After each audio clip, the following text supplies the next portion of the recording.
ce qui est vrai, c'est que le mouvement de libération du Congo, méritocratie et puis makamakasi. Et puis, MLC a parti à l'élite, Batunion sur bien ok, MLC a élite de Jouaka. Non, je ne dirais pas que tu perds ta force, mais au moins une réalité politique, dans quatre histoires, il y a parti, il y a des hauts, il y a des bas. Mais aujourd'hui, on va dire que le MLC va bien. Ce qui s'est passé, c'est que, d'ailleurs, j'évite souvent de le dire, Yo Oyebi, Banani, Baza, pilier, il y a l'union sacrée. Ceux qui de l'eau, ceux qui ont 3 leaders, pour 6 millions sacrés, yo moko cité alors, les bases composés le Rwanda et c'est la formation politique nyonso et il y a un cahier des charges. À Genève, on doit trahir Félix Tshisekedi. Peut-être à moins que Batouo, Yemoko, Peto, Yebiamo, Babalaki, Lobana, Trabaro, que Oyebi Makamto Solo Laki, Namkoukouna Nayo. Batouwa Nandero, Bamba Solo Laki, peut-être Namkoukou, Ndebako Lobaki va trahir Félix. Jean-Pierre Bemba a Tikala pour trahir tout le monde. Merci de votre sympathique attention, fidèles téléspectateurs de Vision Plus Télévision, internautes, vous tous qui nous suivez partout en ce net moment dans le cadre de votre émission Masolo Ya Politique. Et aujourd'hui, c'est un réel plaisir de recevoir pour vous, pour une première fois sur ce plateau, Monsieur Luboya Aldarich. Donc, Aldarich Luboya, il est président des Ligues des Jeunes et des Mouvements de Libération du Congo. Donc, MLC, parti cher à Jean-Pierre Bemba Gombo. Parce que l'audition, bolinga mingi to zala bongo, mais aussi beau comprendre que ce qui est une explication et c'est en français, beau si pour biso. En tout cas, je reçois Aldarich Luboya, président des Ligues des Jeunes des Mouvements de Libération du Congo. C'est avec lui qu'on va essayer de parler du parti MLC et puis l'actualité politique en général dans notre pays, la République démocratique du Congo. Je m'en vais directement pour saluer mon invité. Bonjour, président. Bonjour, Steve Kambanga, c'est pour la première invitation dans le plateau. On a profité de la meilleure pour la 2021. Merci. Voilà, et l'élo président Aldarich, ça va faire plus d'une année déjà depuis au commune tête ya ligue. Na expérience aux Zanangosiko, comment tu as trouvé la Ligue des Jeunes? C'est une première, la MLC, Ligue des Jeunes, les a quitté, instauré qui ont moyo mutaliboso. Difficulté ni tout avantage ni oyo kuti yango que les a quitté au début à MLC. Voilà, déjà il faut qu'on le batte que MLC avant même structuration et salima et c'est distinguer la force et la jeunesse dans en tout cas jeunesse et MLC et ça là que tout le temps parti et ça l'a toujours en vogue et ça l'a toujours vu et continuer comment nous avons mené par rapport à l'événement et belé to vivre dans Mboka Nabiso. Alors Ligue des Jeunes et yé pour nako sangi satoko loba ba force nion sur la jeunesse na katia parti pour que tous organisés pour yebi que kaka ningeza na kati ya société congolaise 70% de la population baza ba jeune. La MLCP aux ont retrouvé approximativement même pourcentage wana 70% ya ba membres ya MLC baza ba jeune. Boende sengaki que moi structuration moko esalema pour que les jeunes soient vraiment place et expression na kati ya parti peut faire participer bango na makambo etali ko kamba mboka. Alors par rapport à l'expérience il y a une année, c'est vrai comme ESA une première de passer bâton et belé na structuration pour moni ESA pour la RDC Mobimba. Normalement tous on a 71 fédérations sur l'étendue de la République. Donc il fallait qu'on installe, il faut qu'on forme, il faut qu'on sensibilise, il faut qu'on organise. Tout ça qui est malin, mais vous voyez que et si quand on sont jeunes bazar, fougue eza makasi, énergie eza makasi, donc quelquefois on va dire peut-être pas très facile. Mais comme les jeunes peu bazar, généralement les jeunes bazar très compréhensif, contrairement à un certain âge où tu as cambré na positionnement moko. En tout cas, on fait avancer les choses. Mon flexibilité. Jeunesse, il y a MNC avancé vraiment. Mais ça va, on va. Mais déjà, il y avait un secrétariat national chargé à jeunesse. Oui. En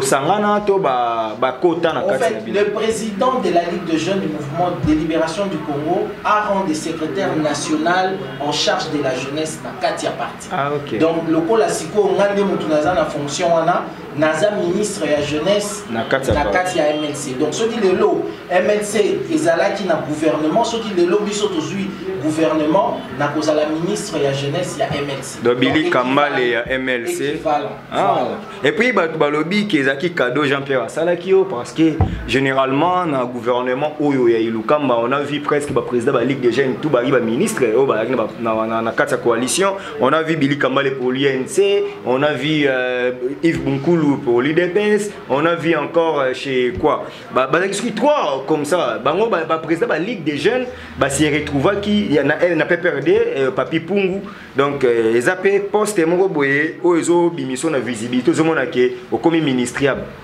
Bon, ce qui est vrai, c'est que le mouvement de libération du Congo, méritocratie et primakamakasi.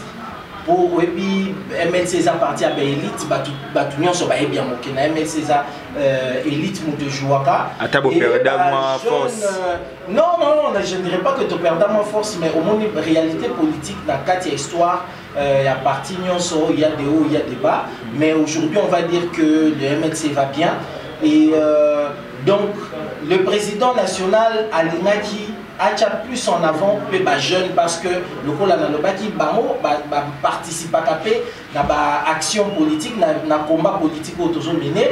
Mais les jeunes et belé se retrouver vraiment dans la fonction, il y a premier rang. Et ça, par exemple, nous comme la finance, les lots, à jeune, nous comme la matière juridique, à jeune, nous comme la petite et moyenne entreprise, à jeune.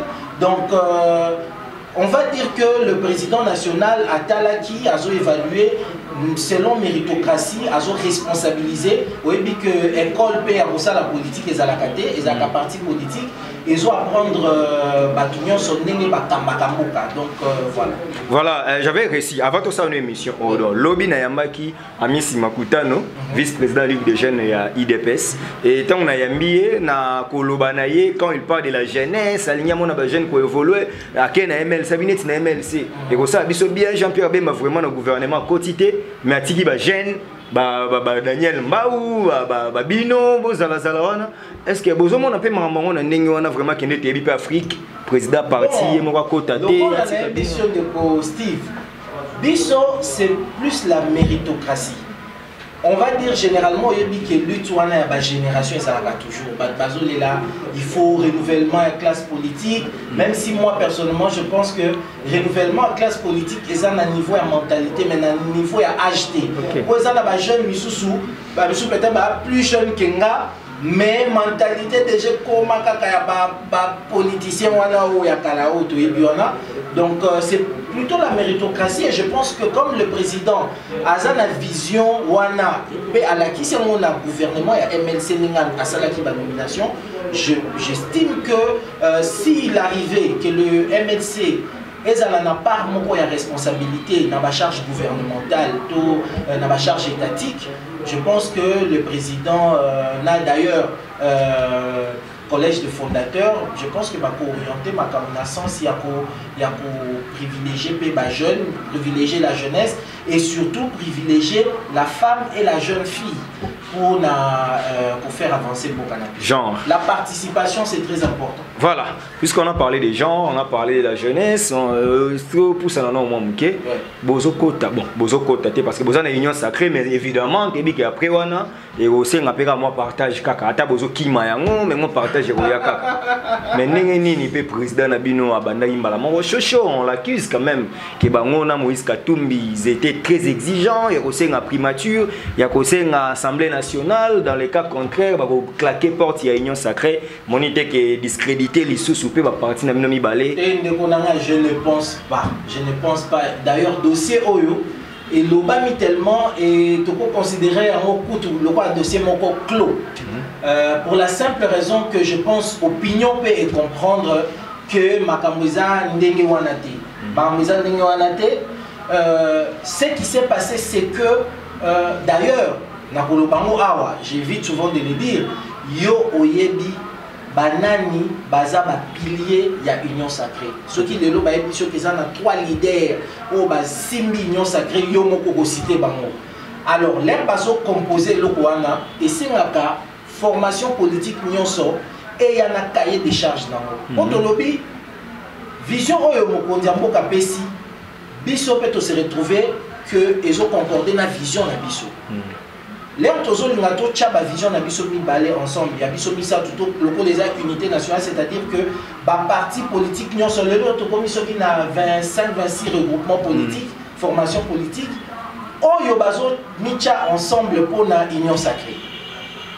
Makamoko salema ndengeni pour les posa bozo lo ba que toza na ba convergence, il y a ba point de vue mais cause les a vraiment exactité. Comme Totikali, d'ici 2023, et Tikali pratiquement tout le Bakak à 2 ans, parce que la dernière année c'est une année électorale.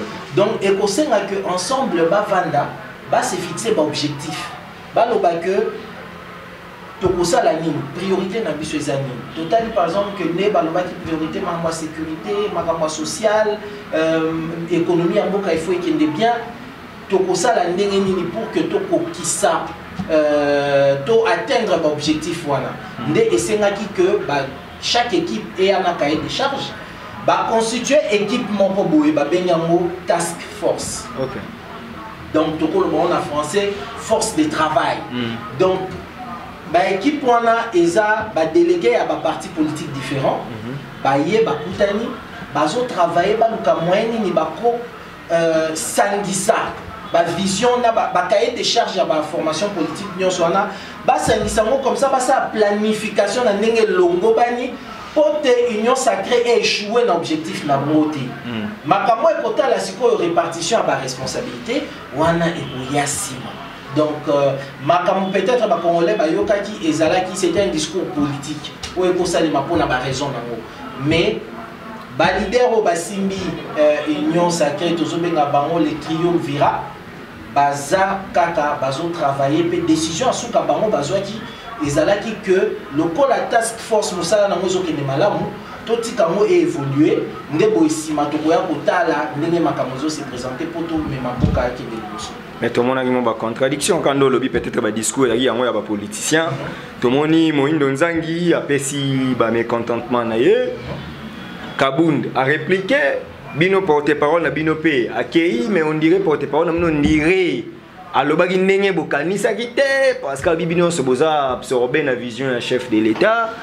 MLC c'est quoi le parti libéral a commis parti socio-démocrate? Non, moi je pense que na lundi porte-parole il y a parti nabiso honorable Raphaël Kibuka a mekaki ko expliquer ndenge lobi po mon nous ezalaki awa balobi boye yesikoyo en tant que porte-parole il y a parti aye ko fixer makam aye ko expliquer que makambo bozo yo ke pas ba politicien wa lobi boye eza ya soloté véritable version oyo po yele rasolo ba eza maloba mokonzi achena munoko na ye alobi yebisa bana mboka to sololi makambo ya ba poste T lisolo ndenge betami eza lisolo ya kotala nanu ba cahier de charge ndenge tozo ya boye po moni ndeko il faut to éviter continuité.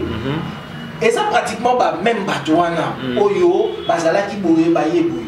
Pour assurer réussite à l'union sacrée, il faut bah, limite l'union sur la bien posée.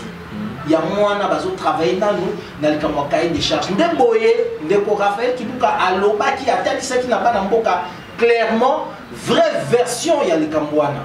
Donc, et puis dans le Cambotali, Nemozolo ba le Cambouana vision, il y a Atikala Koloba que tu comme un socialiste, Alobi que totali vision ya mokonzi to moni que tous en a point de convergence ya moi là to se rapprocher pour que to accompagner au moni dynamique wana ya unité nationale est très importante donc to accompagner pour que mboke ke de liboso donc ceux qui peut-être yoka qui est bien to bino de bo traduire bien té les acquis nécessaires n'a pas sa précision. Voilà mais baby les appels m'a bête quand même tu déjà ba poste ndebo kabola quand même MLC. Vous avez une force politique, hein? Vous avez 17 députés comme parti politique. Et on a allié na biso, toujours comme on a 30. Ok, donc on a 30, on a à peu près na IDPS. C'est-à-dire que ce beau sangani, beau que normalement na quota ya ko kabwana. C'est beau s'entendre peu na moi 5 ministères, moi primature, moi ndenge mo. Oui, bon. Et là on a envoyé biso, et ça le roi na lobaki awa. On a dit que on a bolobaki, mais est-ce qu'on a dit n'est-ce qu'on a politique? Voilà, nazo biso clairement. So lingi to cha même makamnon ya parti pemeni. To lobana clairement. Il faut comprendre que dynamique et union sacrée n'engezo kende boye. Il ne s'agit pas seulement pour évaluer nombre de députés. Je pense qu'aujourd'hui bana Congo nyon so baebi que union sacrée soti simbi soti kolwane kandi ezako ba 3 leaders wana baza wana. Tshisekedi Bemba Katumbi. Voilà. Ça veut dire que au Longoli nan makamya oza combien de députés, oza combien de députés au Bouyou. De ma personnalité forte politique. L'air informateur peut aller à Koti, ils ont nécessairement makamya ba député ti. Pour ils ont ba parti l'équipe parti wana na ba député. Mais ce qu'il faut comprendre les amis, Tolobi tozo kende union sacrée pour la nation. Les apoto sauver le monde. Ça veut dire que tu fixes un objectif, mais à côté des objectifs, tu as un résultat il faut atteindre. Au peuple, azosé la mission. Donc il faudra que l'air toujours répartir ma responsabilité. Bon, il faut te répartir ma responsabilité. Tu comme co-responsable. Ceux qui échouent, ils sont échoués. Ceux qui réussissent, ils sont réussir. Donc il faut sans oublier que IDPS pende bana ceux qui échouent, bangote eza binonde bloquer mon compte. Eza di sous IDPS tétonimité. À mon avis, ce dynamique autour union sacrée pour la nation et comme il lokola moka mobimatolobi, OK, to sangana, to kende liboso mais oyebi que Nelo Konyo sont les leaders Bazalaka. Bazalaka, na premier rang, Bazalaka toujours. Donc, comme de toutes les façons, Bissonion sont pour répondre à la responsabilité Wana, alors il faut que la répartition de la responsabilité soit équitable. Comme ça, Bisso, to parti Kingani, na musala oya kosala, à se rassurer que Nenge Nazo Sala pour contribuer à atteindre l'objectif. Donc c'est dans le cadre qu'à un moment donné, nous lobby répartition il y a poste c'est vrai, force dans le niveau parlement et Kozala, mais il y a beaucoup d'autres choses aussi pour jouer dans Kati. Voilà. Il y a des grands sujets qu'on doit aborder avant de terminer cette émission. Nomination d'un nouveau directeur de cabinet de chef de l'État. Vital Kamerhe, enfin, il n'est plus directeur de cabinet. Il reste là, procès en appel, il est malade. Et ils ont torturé, ils ont un calcul politique, ils ont mérite. Vu que il y a un dossier judiciaire, il faut qu'il y ait un directeur de cabinet. Bon, moi je pense que nous sommes en politique, hein. Nous sommes en politique. Président de la République, Zana, directeur de cabinet, Oyo a se retrouvé dans la procédure judiciaire. Alors, Yemoko a eu décision, je pense que à évaluer nécessité que Azalana, directeur de cabinet, Moko au hasard présent. Ou bien est-ce qu'à déduire pour naïe que parce qu'il faut quand même dire que Vital Kamerhe, comme Azan a procédure d'appel, donc Azan a une condamnation définitive. Azo joue la présomption d'innocence. Voilà, ça peut donc le président a peut-être opté, c'est un choix peut-être stratégique de dire que Azan a besoin d'un directeur de cabinet Moko Azan actif. Donc a décidé à nommer un directeur de cabinet, mais c'est vraiment organisation naïe interne, ils ont cabinet naïe, ils ont déduction naïe, ils ont stratégie naïe. Mais frustré INC quand même, comme on a que tant au binobo trahissara Félix Tshisekedi à Genève, il faut soutenir Fayoulou, c'est le seul Kamerhe qui l'a conduit, Kenya, Sali Dil na bango, mais les lois bois qui savent pas zone la bolingona kala à Genève. Bon, apparemment, oui, l'histoire à Genève, pour nga na kotiko lo baboité.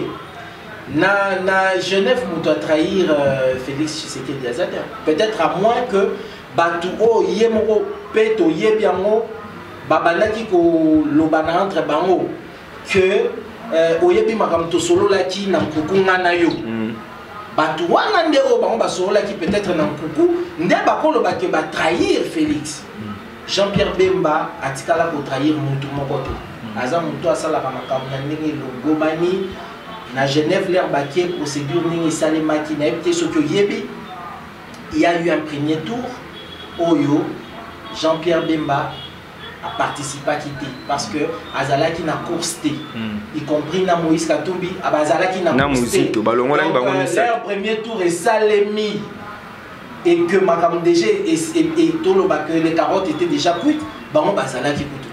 Donc il ne faut pas dire que bon trahissa qui Félix pour mouvement de libération du Congo et trahissa Moutouté et Zalakapé na Makam Wanati pour préciser.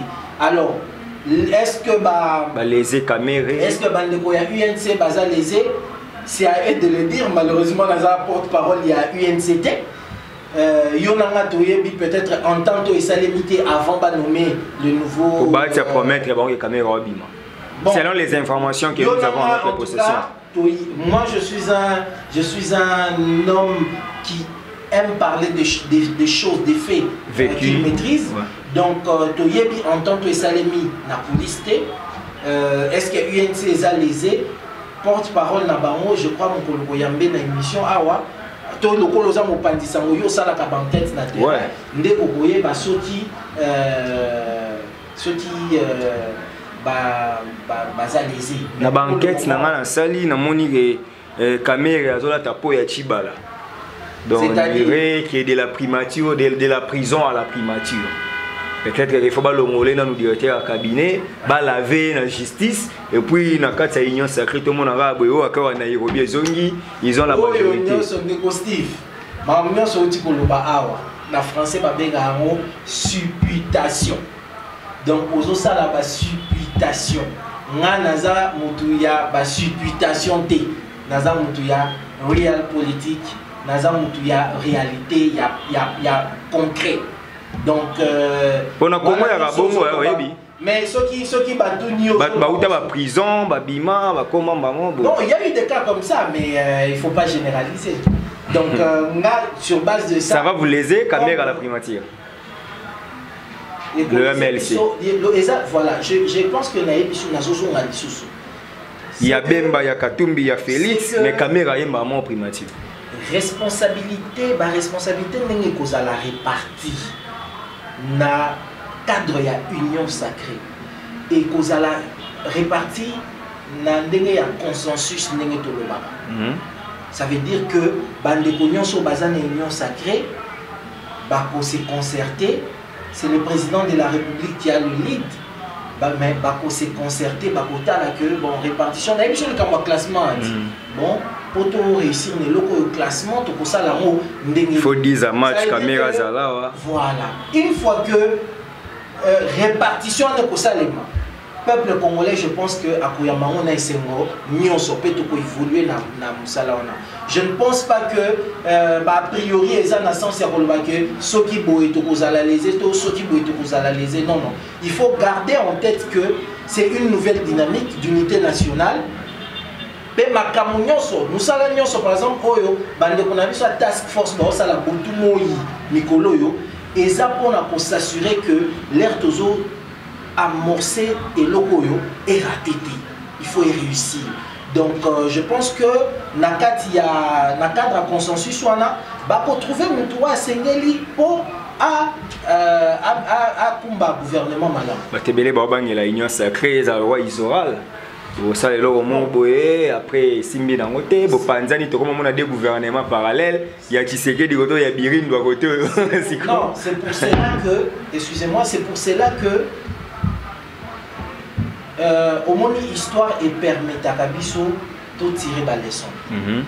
De yokaki er moko que nous cahier des charges autour de cahier des charges. Er mo exemple biso ces opé ça bon kanda. Pourquoi cahier des charges? Pourquoi cahier des charges? Mais c'est parce qu'on a tiré les leçons du passé. Il y a moi n'essayé que avant to comme na makambo Maramignon sont déjà, il faut les bien définis, bien encadrés, et ça bien pour que leur machine les ont démarré. Ils ont le souci. Mais pour les costis, on a notre espoir au Congolais bâti na union sacrée de l'eau. Ceux qui sont invités, ils ont une déception makasi pour la peuple. Mais tokozon a les sous sima makasi, tokozon a vraiment sima. Donc na elikia wana au peuple azanango que makambo simba, je pense que responsabilité au biso bayi politique tozanango et ça ya ko s'assurer que nous allons ça les bien pour que leur machine peut démarrer et que ne malamo ko liboso tozon a les sous sima. Voilà. Les lots, il faut qu'il y ait harmonisation, il faut qu'il y ait ça, examination et cahier des charges. Entre-temps, au moment où nous tournons cette émission, la plénière et au niveau de l'Assemblée nationale convoquée par les bureaux d'âge. Mais la déchéance aussi du Premier ministre pose problème. Est-ce que le bureau d'âge a cette compétence? Il y a retraité matière, il y a déchéance, il y a Premier ministre. Bon. D'abord, premièrement, je crois qu'il y a même eu un arrêt de la Cour constitutionnelle. Il y a eu que le bureau d'âge Ningezawana, Moussala Nango, Eza, PECO, évacué par affaire courante. Affaire courante de la Kissini.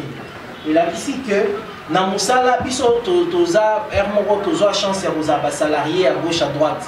Tout ça la permo ba intérim. Ba epici bon Moussala no kosa boy mais au évacuer pe ba affaire courante. Ba affaire courante on est l'axine. Et l'axine que na poste aux awana ceux qui question moko isengi na responsabilité o ya mutu azalaka wana. Yo pe okosala nini? Okosala ya moko isa ba affaire courante. Ceux qui ba député pour banani Premier ministre a mis la majorité. Majorité, c'est la majorité à bureau. C'est la majorité à l'Assemblée nationale. Le Premier ministre a une assemblée pour que va valider un programme. Pour que va valider le programme, il a dit que Tondimio, Premier ministre. Il y a une assemblée pour que pouvoir l'ongolaye. Ça, c'est une révélation. Voilà. Alors, l'assemblée, va s'angagner. Plus de 301 signatures pour na balongolaye. Et ça assemblée. Et ça bureau. Bureau n'engazana à examiner à yamina ngoka. Pour na oyamba pour na organiser. Mais les lots par exemple, les lots yo yebi que les lots plénière il y a les lots objectif nango eza ko examiner pétition wana. Mais banane va examiner. Et ça bureau d'âge. Et ça assemblée plénière. Nous tout éco examiner.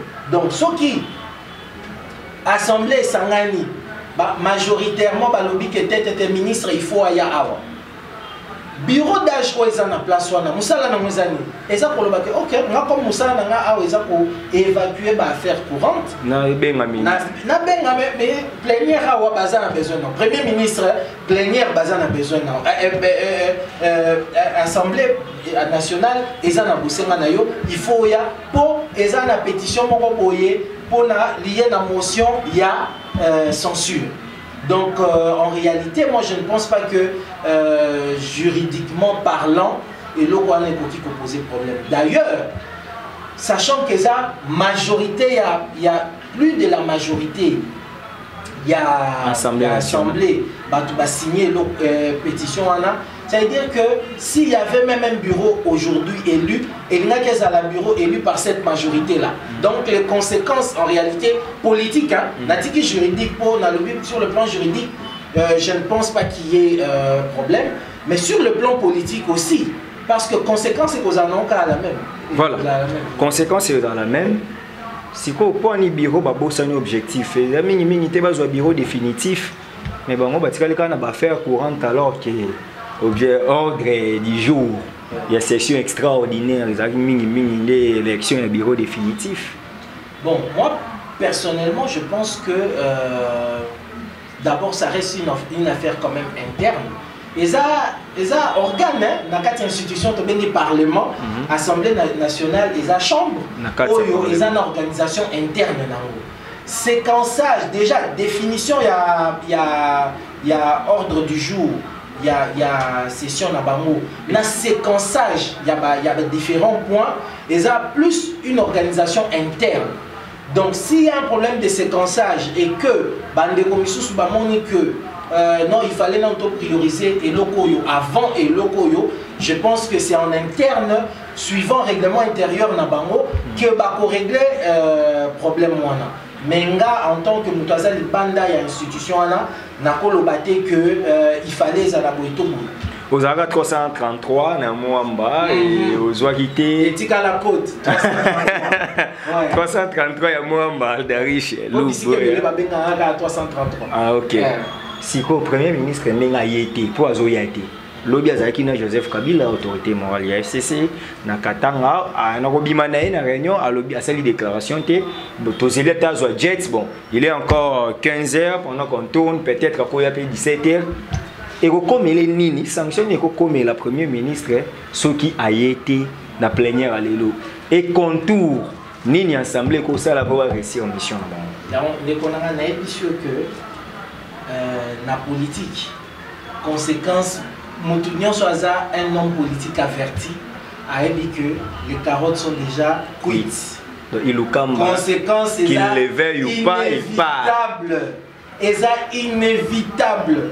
301 signatures pour que probablement dans le Parlement, à partir déjà, il y a le quart. Donc si on a 125 députés, déjà, Bako Bengisaï. Mais Baleki déjà.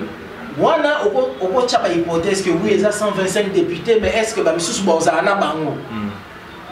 Mais 301 signatures, conséquence. Même si Balongo lit 51, déjà 50 déjà. C'est inévitable. Donc, à Koya, tout comme à Koyate, moi je veux dire, à vie personnelle, hein, j'ai beaucoup apprécié l'essence de dignité et d'honneur. Il y a maman Janine Mabunda. Parce que plénière wana akokai pe ko boycotter yango akokai pe ko boycotter yango pour le bac je la salue depuis Dubaï. Ouais, parce que je pense que Yemoko Yeba dit que les carottes étaient déjà cuites et si là qui déjà nenge balobaka mamou memana mamou masobel. Donc je pense que pour l'honneur et par souci il y a collégué dans la génération future et loko yoba bengi image ya homme d'État. J'estime que le Premier ministre, il faut à se présenter. Ne serait-ce que par souci ya ko pesa sous force na ba institution na biso ya ko pesa mo kilo. Voilà, c'est ça le terme que je voulais utiliser. Ko pesa ba institution na biso kilo, ko la kisabano ba ko ya sima que voilà toza na mboka moko ba respecta ka ba institution en cas de boye basala ka.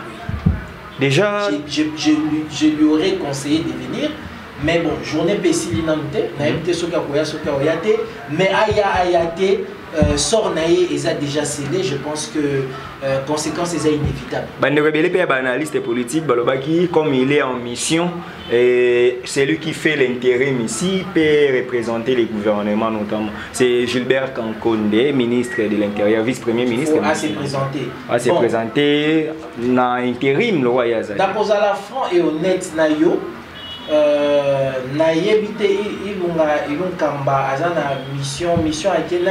Il a dit que c'est officiel. Selon ses proches. Ok, selon ses proches, il a réalité concrète. Du moment que n'a moni ordre de mission, la mission officielle je ne veux pas présumer qu'il est en mission de service. Donc, s'il est en mission privée, il recommande une non, mais ça, la mission, invitation Assemblée nationale et invitation, il faut aya. Mais ayato ayate à Popoya. S'il faut qu'apoya à Popoya, ça ne va rien bloquer. Présence nae et absence nae, et ça n'a incidence mon côté. Par contre, présence nae et cause à l'incidence dans le sens que à convaincre peut-être. À convaincre. Mais absence nae et bloquer machine et l'eau. Voilà, mais tout le monde peut être ministre, on peut pas démissionner quand même. C'est la premier ministre à quoi?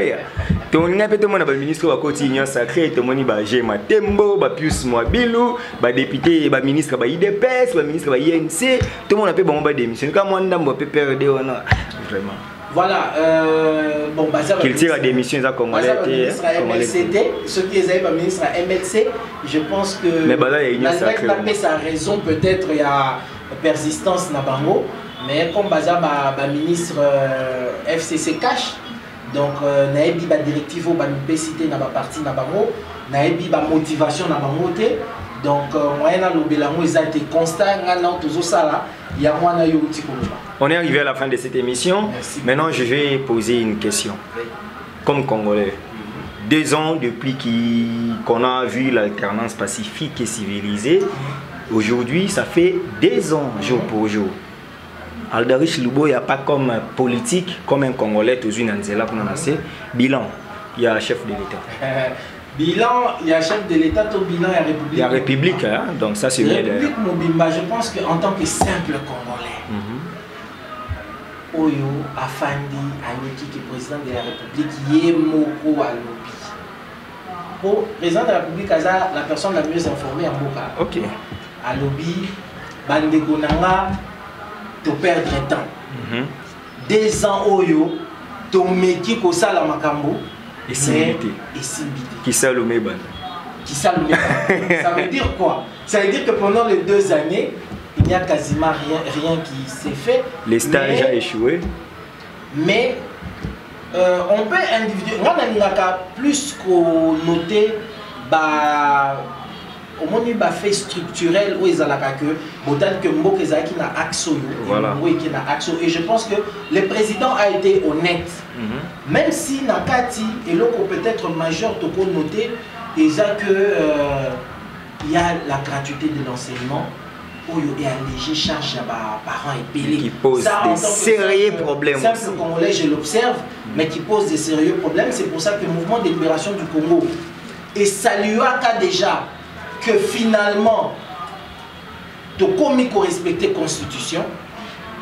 C'était ça, mais je pense que comme Makam déjà est bandit et s'amorcé, Makam ba détail et pour la régler au fur et à mesure et que probablement gouvernement et union sacrée Zoya, le coup la biso pené le koto télémé la pena makai sitoningi vraiment bonne gouvernance. Biso et le koto zo bondela wana.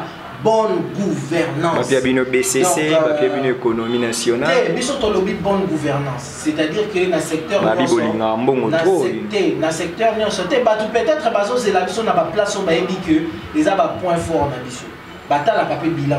Bata il va que to lobby ma classement wati. Ba que ah mutu faut ko chaku. Des mamans. Casse na ba chiffre. Mutu faza pena libéraux il faut za mutu tel. Donc élié il faut za mutu tel. Donc voilà, il y a eu ça, mais on va dire que globalement, les bilans il y a 2 dernières années, ça a vraiment été une perte de temps. Et oui, que la Mouka, les réseaux s'est constitué en tant que plateforme politique. Tolobaka, tout ça, on a besoin de perdre le temps. Parce que généralement, après les élections, tu perds trop de temps, tu as les yeux, tu as tant ils ont les cas, Moka, ils ont continué pour les gens. Mais oui, il y a la Mouka. Coordonnateur en exercice, le président élu Martin Fayulu. Non. Abengani MLC, non ensemble. Azana pouvoir, c'est la 2e grossesse, il y a FCC Cash. Donc, quoi, santé, je crois que peut-être à s'exprimer dans en tant qu'individu, mais Azana pouvoir. Je pense que na pays ça na partager na yo copie à convention où ils ont fait ça. La Mouka au monde que Azana droit à makambo na droit le babongote. Azana pouvoir attendre. Donc beaucoup kende bozo misko so côté ici. Boke union sacrée so ici bozongi la Mouka. Biso toke wapi poto zonga wapi. Boke union sacrée botiki la Mouka. La Mouka etikali wapi? Etikali na Faden House. Na minute sur la Mouka ba Nico Mayengele, ba Prince Epenge, ba Blanchard Longomba, ba Lisanga Bonganga, et le baki que 6 mois après ils ont tout sous ma passation automatiquement 6 mois après, Flambeau et Zo, je pense que le prochain, si je ne me trompe pas, c'est Moïse Katou à cause de Flambeau. Automatiquement, ça a besoin de passation. Tolinga après pour le trop que la mouka c'est un état d'esprit. Moutoacha la mouka nakatia cash Voilà, c'est la fin de cette émission. Alderish Luboya. Merci beaucoup pour l'invitation, Steve. J'espère que tu auras chance. Il y a bien sous minimum pour que tu éclaires. Plateau, ils sont vraiment dispo. Vous avez ma casse dans débat.